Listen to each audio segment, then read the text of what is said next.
segunda-feira sobre a oração, mas não uma oração firmada apenas naquilo que é circunstancial, mas entender que nós precisamos aprender a orar, vamos dizer assim, a longo prazo.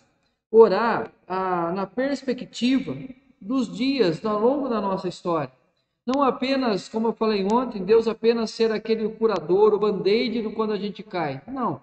Mas entender que a nossa vida está nas mãos de Deus e nós precisamos entender que há uma causa maior, há um objetivo maior.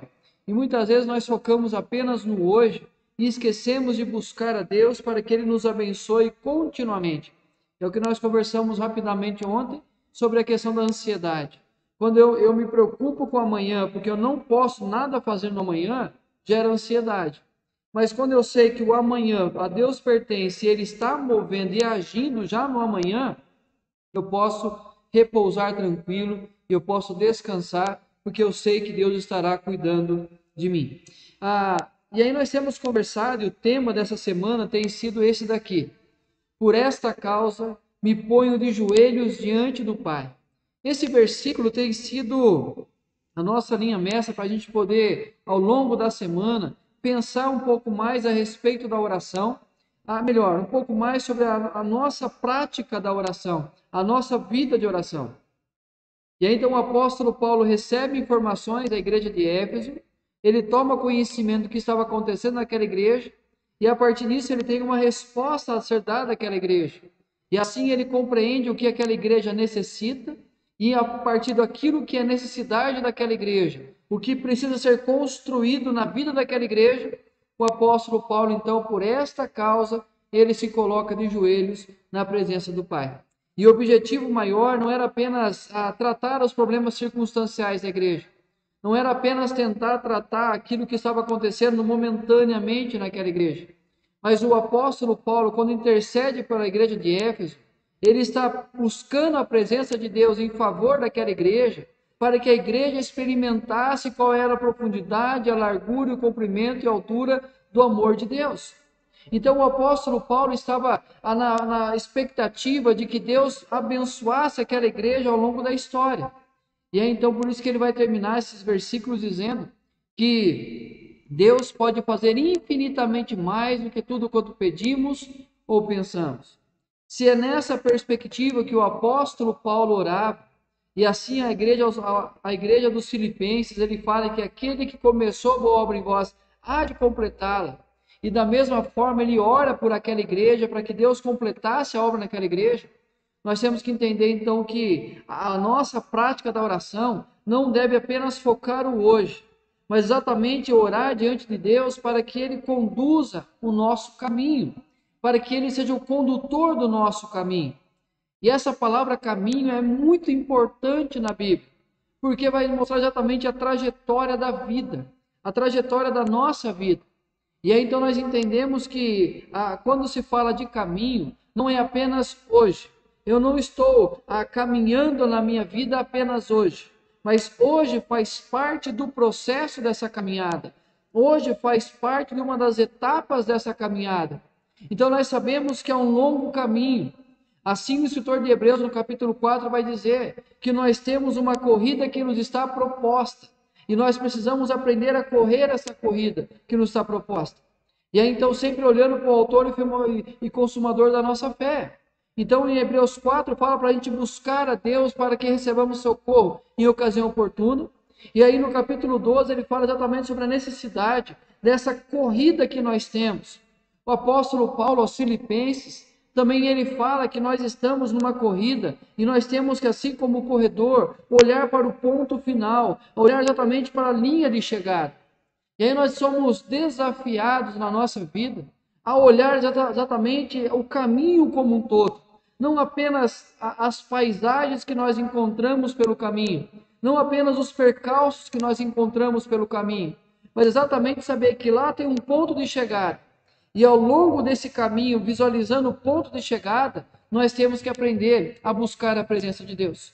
Então, quando nós nos colocamos em oração na presença de Deus, nós temos que ter a perspectiva do caminho, e não apenas uma etapa, não apenas um ponto da paisagem, mas exatamente visualizando todo o caminho.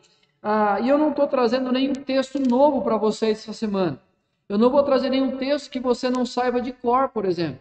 Mas são textos que nós conhecemos de cor e salteado. São textos que nós já sabemos, nós já falamos sobre eles. Muitas vezes nós já compartilhamos com outros a respeito deles. E muitas vezes nós aconselhamos pessoas a partir desses textos. Por que eu estou apenas trazendo textos conhecidos? Para saber que nós já temos a resposta. O que nos falta é entender, a pôr em prática aquilo que Deus tem falado ao nosso coração. Então você abre a sua Bíblia aí no Salmo 37, ou acompanha com a gente a leitura e presta atenção no que está dizendo o texto. Diz assim: agrada-te do Senhor, e Ele satisfará os desejos do teu coração. Entrega o teu caminho ao Senhor, confia nele, e o mais Ele fará. Fará sobressair a tua justiça como a luz, e o teu direito como o sol ao meio-dia. Queridos, vocês perceberam aí que também está coloridinho o texto, para que a gente possa aprender a dividir um pouco sobre quem está falando, quem está agindo, quem está tomando decisões dentro desse texto. Olha que interessante como que o salmista começa o versículo 4. Agrada-te do Senhor. Aqui, ele está direcionando a palavra ao seu leitor. Ele está direcionando a palavra ao seu ouvinte. Mas é interessante que ele está alertando ao seu ouvinte ou ao seu leitor que há uma relação direta entre aquele que está ouvindo e aquele que é o próprio Deus. Então aqui ele deixa claro que é uma relação entre nós e Deus. E essa relação é contínua. Então ele começa o versículo 4 já nos dando uma direção daquilo que ele vai fazer. Mostrar exatamente para a gente o que esse agir de Deus é contínuo sobre a nossa vida. Então, muitas vezes nós esquecemos dessa realidade e parece que nós então estamos buscando a Deus, mas na verdade nós estamos procurando buscar a vontade de Deus, porque essa relação é próxima. Em Cristo Jesus nós temos livre acesso à presença desse Deus. E aí quando ele fala assim, agrada-te do Senhor, e aí então ele fala que é uma relação de Deus conosco, Deus com a nossa vida. Mas a grande questão que ele está aqui nos desafiando é exatamente aceitarmos a vontade de Deus para nós. Por isso é se agradar daquilo que Deus tem para a nossa vida. Então agrada-te do que o Senhor tem para a sua vida. E aí então a partir daqui ele começa agora a diferenciar o papel do homem e o papel de Deus. As atitudes do homem e a resposta de Deus em relação à confiança desse homem. Então ele mostra que aquele que entende qual é a vontade de Deus, aquele que está disposto a viver a vontade de Deus, há uma consequência, ou melhor, já que falamos de caminho, há uma sequência. Então, enquanto há disposição da nossa parte em viver a vontade de Deus para nós, aí vem a sequência dos fatos. E aí eu dividi em duas cores, o verde e o amarelinho. O amarelinho é aqui para a gente lembrar, é exatamente uma palavra direcionada para nós. Uma palavra direcionada àquele que está ouvindo o salmista, ou aquele que na nossa realidade está lendo o salmista. Então é como se alguém se assentasse ao nosso lado, colocasse a mão nos nossos ombros e olhasse nos nossos olhos e começasse a dar esses conselhos, para que nós pudéssemos então experimentar qual é a vontade do Senhor, para que nós pudéssemos nos agradar daquilo que Deus tem para a gente. Então é uma palavra muito direcionada, é um diálogo que o salmista está construindo com o primeiro ouvinte e agora com cada um de nós, leitores. E olha o que ele diz. Ele começa com uma promessa. Quando nos agradamos do que o Senhor tem para nós, Ele, Deus, satisfará os desejos do teu coração, do nosso. Então ele começa dizendo que é um mover de Deus e uma promessa sobre a nossa vida. Então Deus tem uma promessa e esta promessa recai sobre cada um de nós. Então quando nos agradamos da vontade dEle, a vontade dele vem sobre nós e ele faz aquilo que está no nosso coração. Aí você vai dizer assim, pastor, então tudo que está no meu coração, Deus vai fazer? Não, o salmista está dizendo, quando eu me agrado do Senhor, aquilo que está no meu coração é de acordo com a vontade dele, e assim ele fará. E aí vem aqui um papel nosso, entrega o teu caminho. É como eu disse, olhando nos nossos olhos, pegando os nossos ombros, dizendo assim, entrega o teu caminho. Queridos, nós temos tratado sobre isso essa semana. Não apenas algo circunstancial ou momentâneo, não apenas aquilo que é acidental, mas aprender a entender a nossa vida numa perspectiva de caminho, de estrada, de percorrer um caminho longo. Então, enquanto nós temos esse caminho a percorrer, ele está dizendo assim, entrega o teu caminho. O que nós entendemos com isso? Não é entregar o seu problema circunstancial, não é entregar o seu anseio ou a sua ansiedade momentânea, mas é exatamente saber que a nossa vida hoje está nas mãos do Senhor, mas eu estou abrindo mão da direção da minha vida e entregando por completo ao Senhor. Então a minha vida é entregue de forma plena na presença de Deus, para que eu possa compreender que ao longo desse caminho Ele vai abençoar.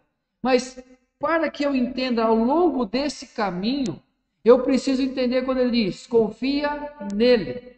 Aqui ele direciona para Deus. O grande problema nosso é que nós oramos por algo e sabemos que esse algo vai levar um tempo para chegar. E é um caminho entre a nossa oração e esse algo chegar. Mas a nossa oração, aparentemente, ela trata dos extremos. E trata da minha oração que eu fiz agora e daquilo que eu espero receber. Então, muitas vezes, o foco da oração é apenas os extremos. Mas entregar o caminho é confiar nele, é confiar em cada etapa do caminho, é saber que Deus está construindo essa história, Deus está movendo a nossa história até chegar a bênção, até chegar a resposta da nossa oração.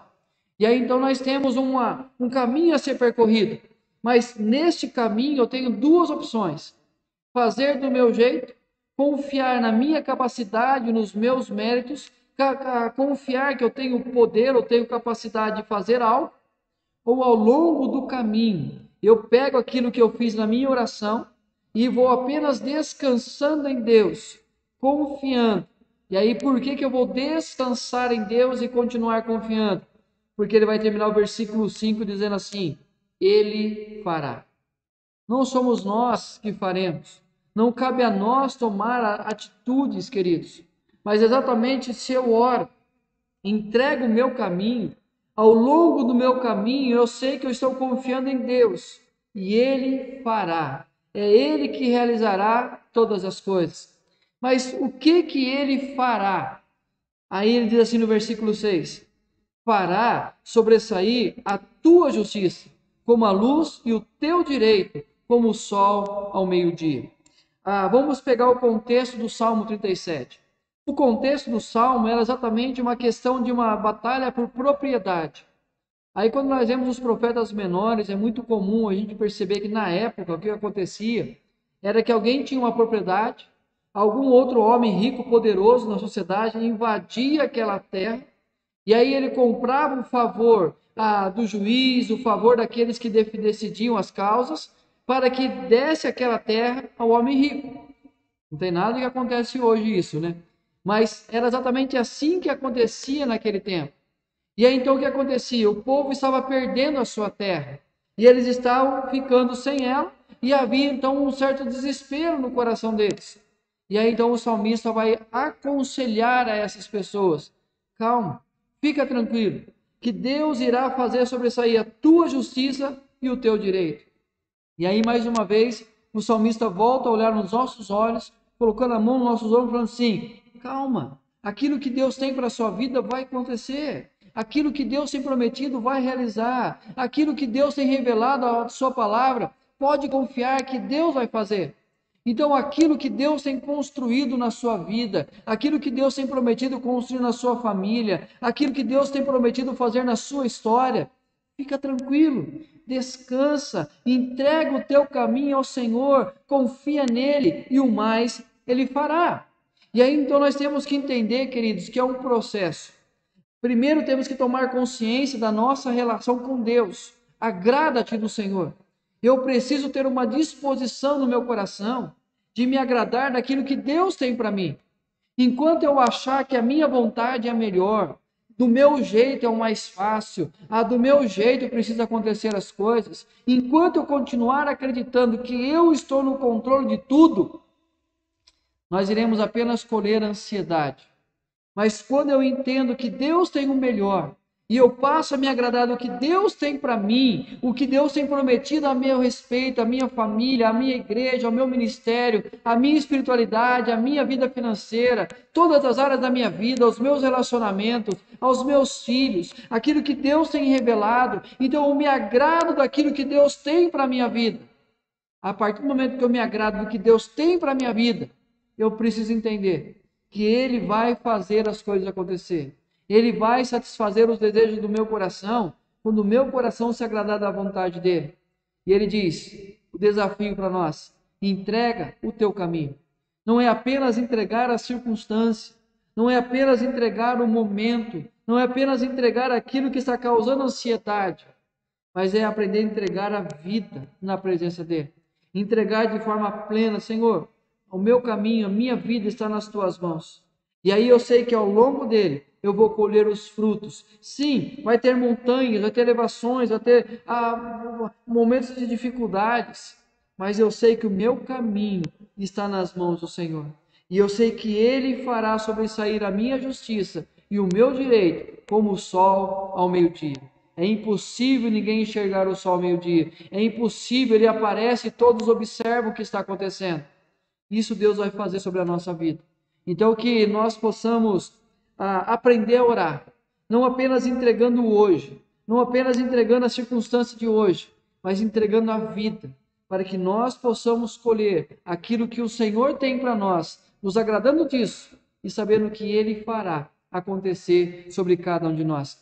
Que Deus abençoe a sua casa, que Deus abençoe a sua vida, a sua família, e que o seu caminho, e como o salmista, como o teu caminho, ele esteja totalmente entregue nas mãos do Senhor. E Ele fará sobressair a tua justiça e o teu direito como o sol ao meio-dia. Que Deus nos abençoe e que o nosso caminho esteja sempre entregue nas mãos do Senhor. Amém? Queridos, nós iremos ter mais um momento